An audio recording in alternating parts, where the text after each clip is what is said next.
Hello friends, இப்போ நான் செய்ய போகிறது எக் ரைஸ் தான்.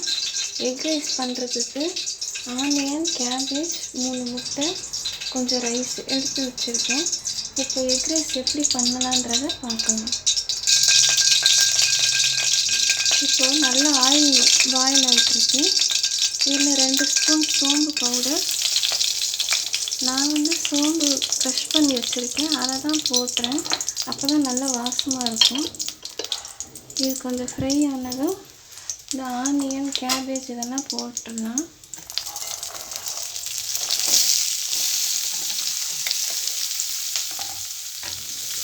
இது ஃப்ரை பண்ணும்போதே கொஞ்சம் சால்ட் ஆட் பண்ணும், அப்போ தான் நல்லா வதங்கும்.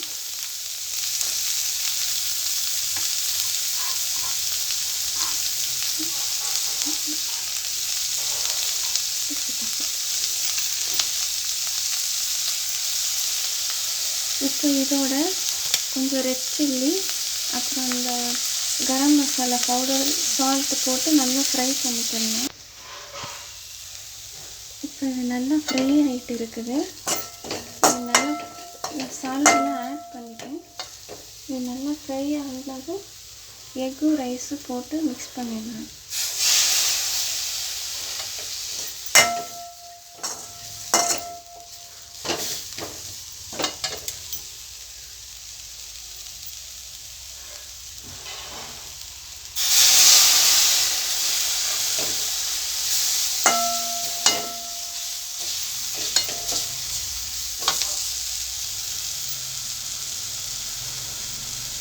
இப்போ நல்லா ஆனதும் இதில் நான் 3 எக்கு உடைச்சிருக்கேன், அந்த இதை ஆட் பண்ணி நல்லா ஃப்ரை பண்ணணும்.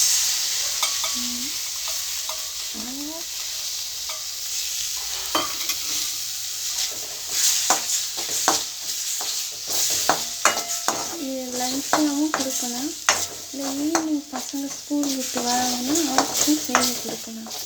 இது நல்லா உதிரி ஆகட்டும். உதிரி ஆனது ரைஸ் மிக்ஸ் பண்ணி பெப்பர் எல்லாம் ஆட் பண்ணி எப்படின்றத காட்டுறேன். முட்டை எக்கு நல்லா உதிர்ந்துருச்சு, நல்லா பொரியாக வந்துருச்சு. ஸோ இதில் ரைஸு பெப்பர் எல்லாம் ஆட் பண்ணி எப்படி கார்னிஷ் பண்ணலான்னு பார்க்கலாம். இப்போ இதில் ரைஸ் ஆட் பண்ணி நல்லா ஃப்ரை பண்ணிட்டேன். இதோட கொஞ்சம் பெப்பர் ஆட் பண்ணிக்கணும். ஃபஸ்ட்டும் பெப்பர் போடணும், ஃபைனலாகவும் கொஞ்சம் பெப்பர் ஆட் பண்ணால் தான் கொஞ்சம் வாசமாக இருக்கும்.